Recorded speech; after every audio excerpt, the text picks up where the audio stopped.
Tara Reade certainly isn't getting the same treatment regarding Joe Biden as the media and Democrats gave to Christine Blasey Ford against Brett Kavanaugh. More information is coming in regarding coronavirus that just reinforce what I've been saying all along. And what's going on in North Korea regarding Kim Jong-un.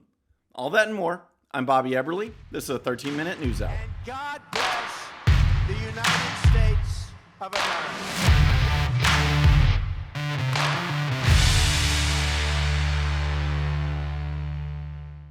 All right, friends, welcome to the show. I hope you had a great weekend.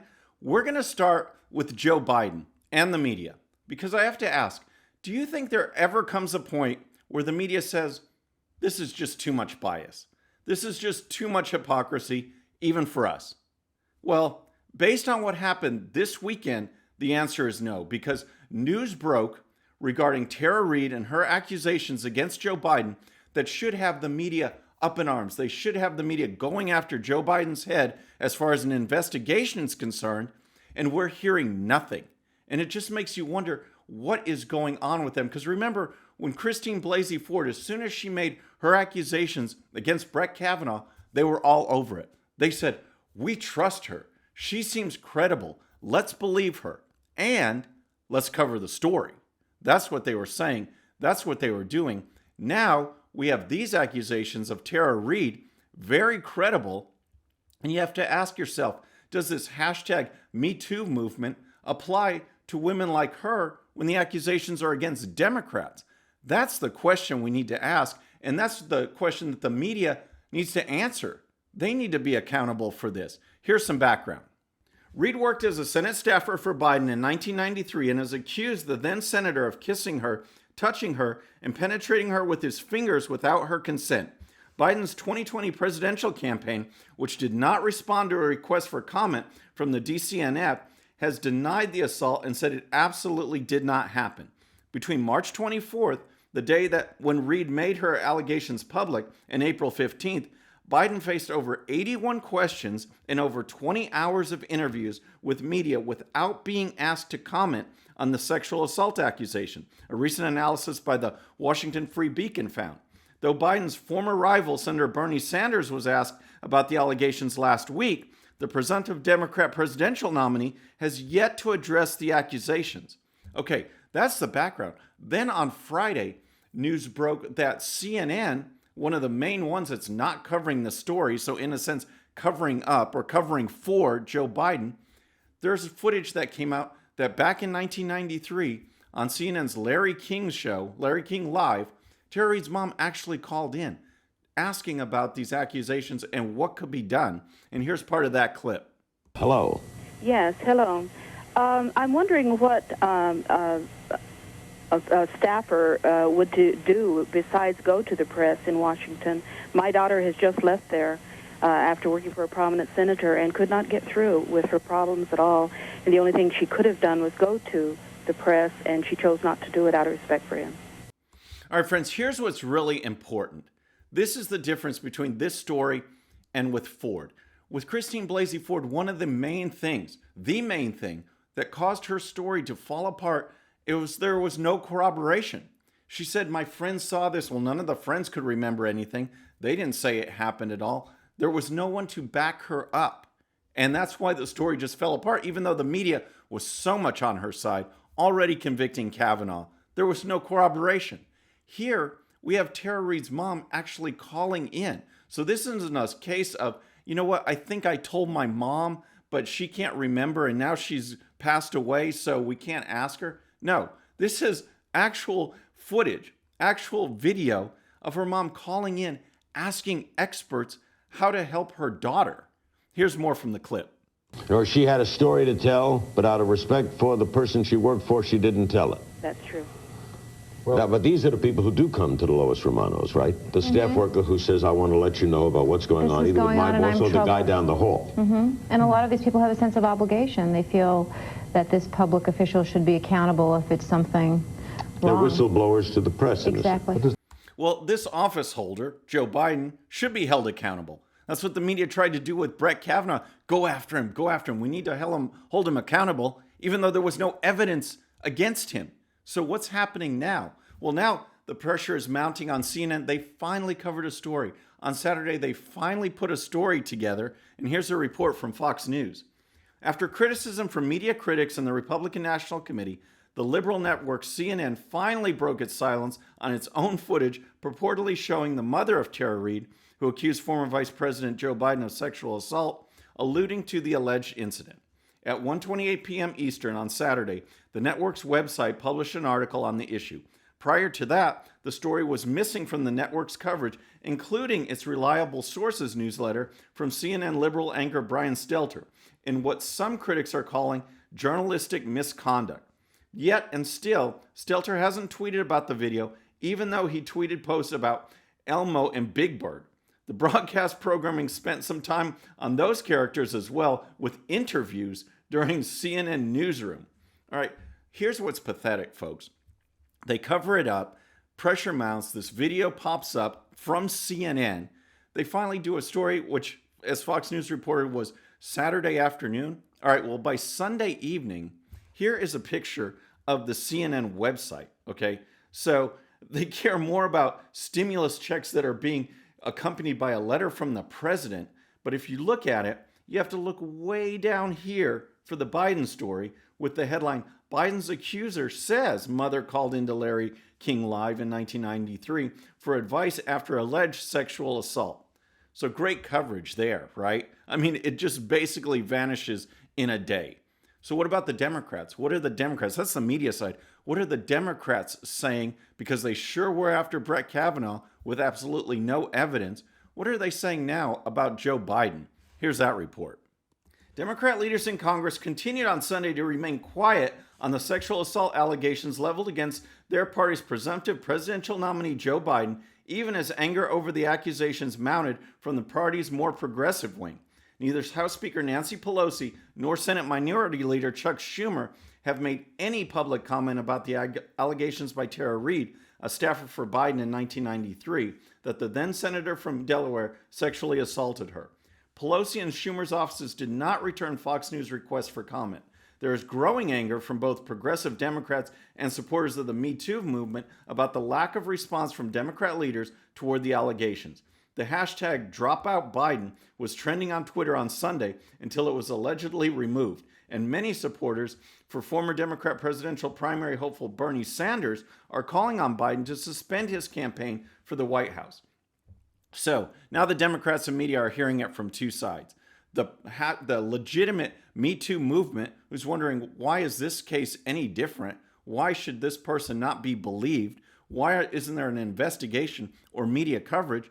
And the progressives, the Bernie Sanders supporter who felt he was pushed out in favor of Joe Biden, and now look at what's happening. So folks, next I want to talk about COVID-19, the Wuhan virus, and the latest information, because from the very beginning, you know where I stood on this.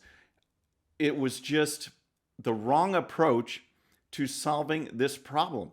I mean, I've said from the very beginning that we cannot have a totalitarian solution for an American problem. We are the freest country in the world. We are a constitutional republic. You don't just suspend that. You don't just apply that in good times and then disregard it in bad times. That's not how this country works.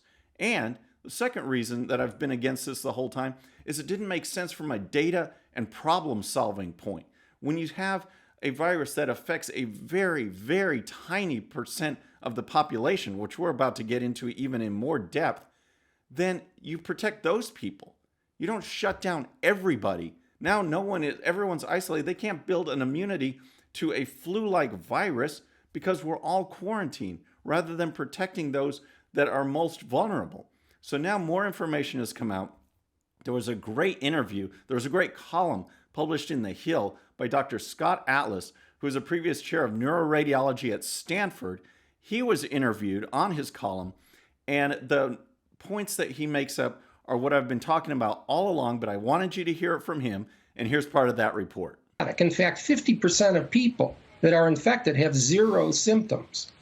And then another large percentage have nothing really significant that demands any medical care, and certainly not hospitalization. So when you look at the newer data that has come out, the estimates are that the fatality rate is very low, maybe 0.1%.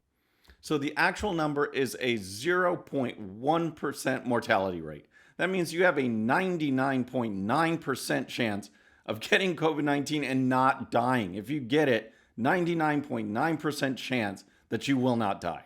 And here's more. When you take the people who are going to die, 2/3 of people this is New York data, 2/3 of people are over 70. 95% of people are over 50. If you're young and healthy, you have essentially near zero chance of dying. So 2/3 of those who've died are over 70. 2/3, 95% of all the deaths are over 50. So does that mean it's just age related? Does that mean if you're 50 and over, you better watch out? No. Here's more. 99.2%. Today's data of all those investigated for underlying conditions, 99.2% had some underlying condition. So 99.2% of those who died, in addition to being over 50, also had other conditions. We're talking diabetes, hypertension, obesity, heart disease.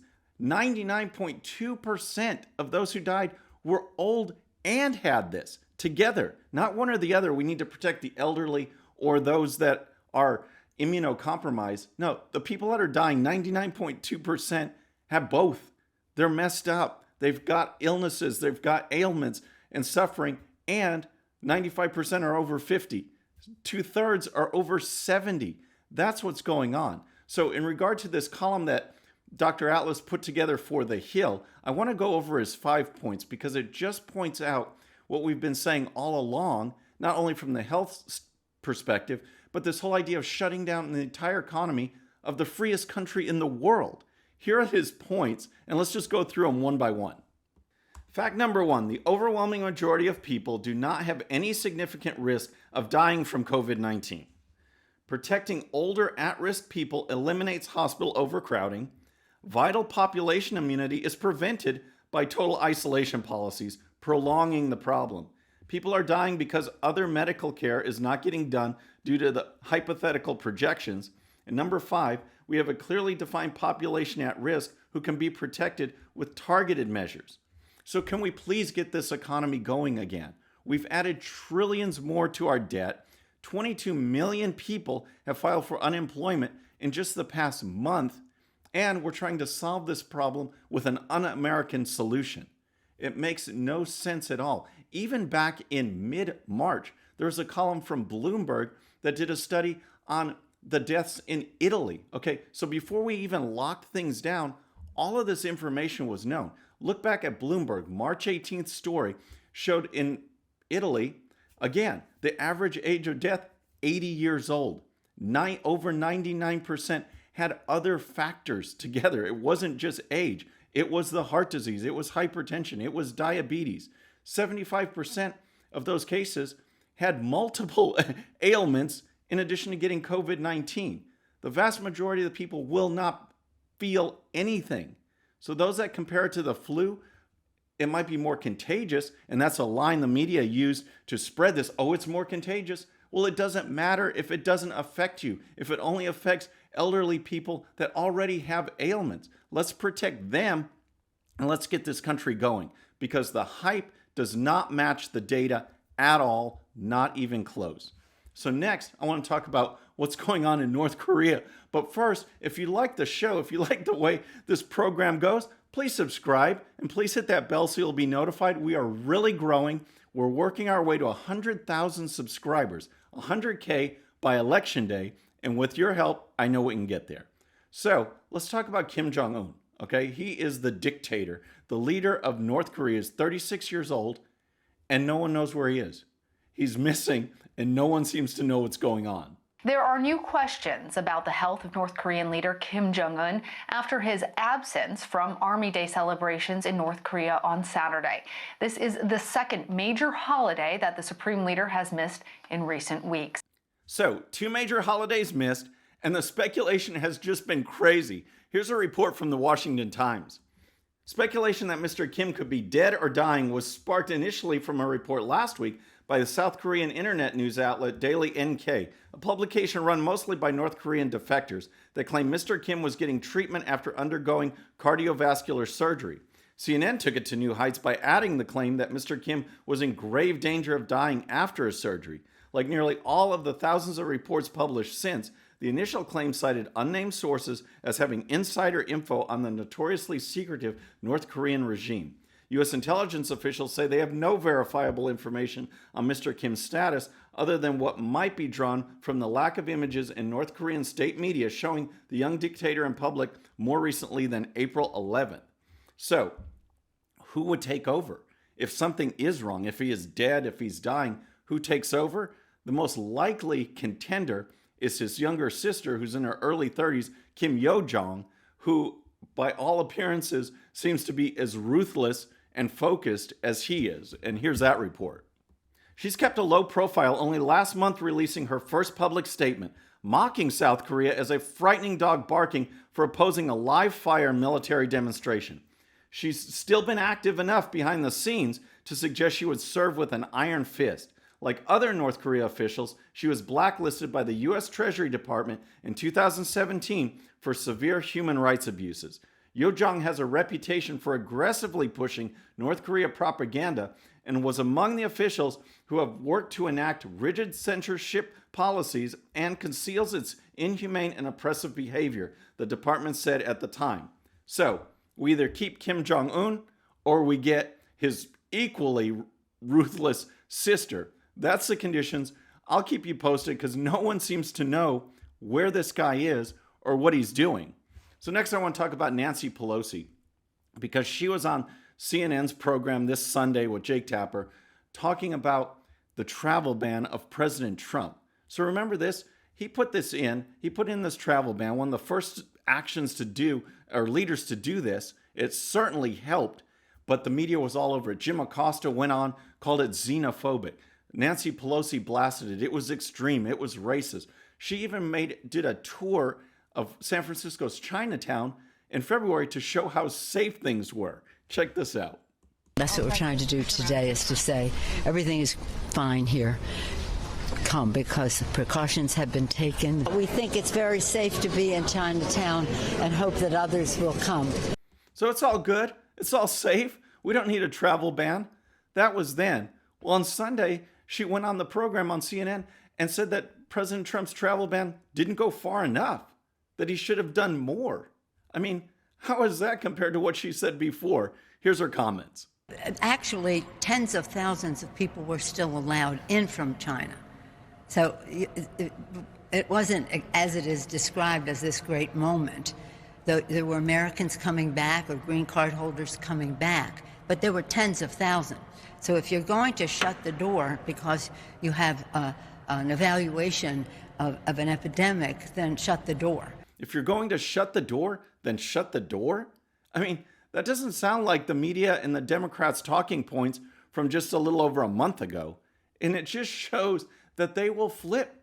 They will flip 180, complete 180, their positions, their talking points, if it moves their agenda. Because they know rarely ever does anyone call them out and say, hey, you were for this and now you're against it in the same breath. You haven't changed. The data hasn't changed, yet you're just changing your position so you can continue your attack, continue your message, continue your anti-Trump narrative, pro-China narrative, and get that message out, knowing that no one will talk about it. Well, there's more people talking about it. I'm talking about it. It's just hypocrisy run amok, and the media do the exact same thing. That's Nancy Pelosi, folks, and that's our show. I hope you liked it. Please subscribe, and when you do, please hit that bell so we can hit 100K by Election Day. I'm Bobby Eberle. This is a 13-minute news hour.